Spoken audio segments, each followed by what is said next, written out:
बातमी आहे मनसेच्या गोटातून। मुंबई महापालिका निवडणुकीसाठी आता मनसेकडून जय्यत अशी तयारी केली जाते। जागा वाटपाच्या चर्चेआधी मनसेकडून चर्चा सुरू आहे। कालच्या बैठकीनंतर वॉर्ड संदर्भातल्या चर्चेसंदर्भात मनसे नेत्यांची बैठक पार पडणार आहे। मुंबई महानगरपालिकेच्या प्रत्येक वॉर्ड संदर्भातली चाचपणी मनसेकडून केली जाते। आज मनसे नेत्यांची राज ठाकरेंच्या निवासस्थानी ही बैठक होणार आहे। मनसे विभाग प्रमुखांची आज बैठक पार पडेल आणि राज ठाकरे हे सगळे विभाग प्रमुखांना मार्गदर्शन करणार आहेत। मुंबई पालिका निवडणुकीसाठी आता मनसेची खलबत्त बघायला मिळते। तर माझ्या विरोधात षडयंत्र होत असल्याने राजीनामा दिला असं योगेश क्षीरसागर म्हणतात। पक्षातीलच लोक माझ्या विरोधात खेळी करत होते असंही क्षीरसागरांनी स्पष्ट केलंय। निवडणूक जवळ आली तरी विचारणा होत नव्हती। पुढील दिशा आणि निर्णय लवकरच आम्ही जाहीर करणार असंही क्षीरसागरांनी स्पष्ट केलंय। मी पण संभ्रमात होतो की एवढी निवडणूक जवळ आली तरी काय आम्हाला विचारणा होत नाहीये, काय धोरण काय पार्टीचं ते कळत नाही। आणि हळूहळू असं मला जाणवू लागलं की हे सगळं एक षडयंत्र आहे।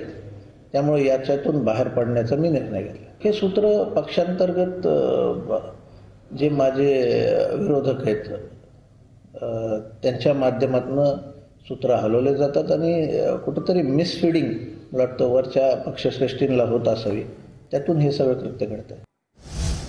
तर सुनील तटकरेंनी भाजपसोबत युती करून नीतिमत्ता घालवली असं भरत गोगावले म्हणतात। महाड नगर परिषदेमध्ये शिवसेनेचा ऐकला चलोरेचा नारा आहे। मंत्री भरत गोगावले यांनी ही माहिती दिली आहे। आमची नीतिमत्ता, आमची नियत हे आम्ही खासदारकीला दाखवून दिली। तुम्हाला सगळ्यांना माहिती आहे, जर आम्ही थोडीशी वाकडी मान फिरवली असती, मी असतो, दळवी असते, रविशरा असते, आमचा योगेश कदम असते, तर टांगा पलटी घोडे फरार, हे लक्षात ठेवा। कारण जर कॅल्क्युलेशन केलं तर ह्याच्यावरती आता आम्ही फार वेगळे काय बोलणार नाही, कारण निवडणूक आहे आणि निवडणुकीला आता ते पण सामोरे आहेत। आम्ही आत्ताच होईल जाईल ना काय ते दूध का दूध पाणी का पाणी। बातमी अहिल्यानगरमधून आहे। अहिल्यानगरच्या जैन ट्रस्टच्या जागेसंदर्भात लवकर निर्णय घ्या अशी मागणी गुप्तीनंदी महाराजांनी केली आहे। निर्णय न घेतल्यास तिथे जाऊन आंदोलन करणार असाही इशारा गुप्तीनंदी महाराज यांच्याकडून दिला जातोय। गुप्तीनंदी महाराज यांनी सरकारला तसा इशारा दिलाय। मुख्यमंत्री आणि उपमुख्यमंत्री अजित पवार यांनी लक्ष घालण्याची मागणीही त्यांनी केली आहे। तो आमदार संग्राम जगताप यांच्यावरती आरोप आहे। त्यांचं कार्यालय त्या जैन मंदिराच्या ट्रस्टच्या जमिनीवरती थाटण्यात आलेलं आहे। त्याबद्दल तुम्ही नेमकी काय भूमिका घेणार आहात?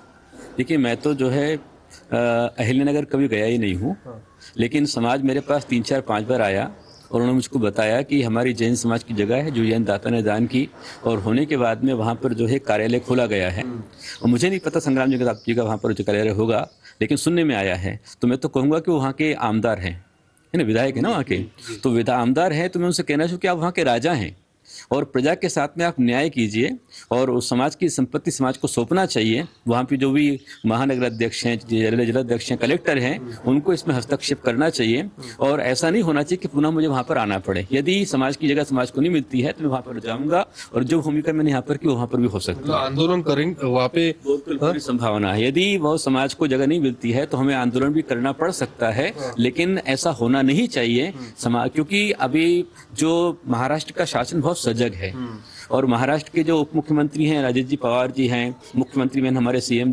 फडणवीस जी हैं और एकनाथ शिंदे हैं। बहुत ही अच्छी युति इनकी चल रही है और विपक्ष भी काफी अच्छा काम कर रहा है। तो मैं चाहूंगा कि स्वयं सरकार इसमें हस्तक्षेप करते हैं, समाज की जगह समाज को दिला देवे, जिससे वापस इस तरह की बातें ना हो। तर या सगळ्या संदर्भात आता ट्रस्टी नेमकं काय या पुढची भूमिका घेणार, काय निर्णय घेणार ते बघणं देखील महत्त्वाचं असणार आहे।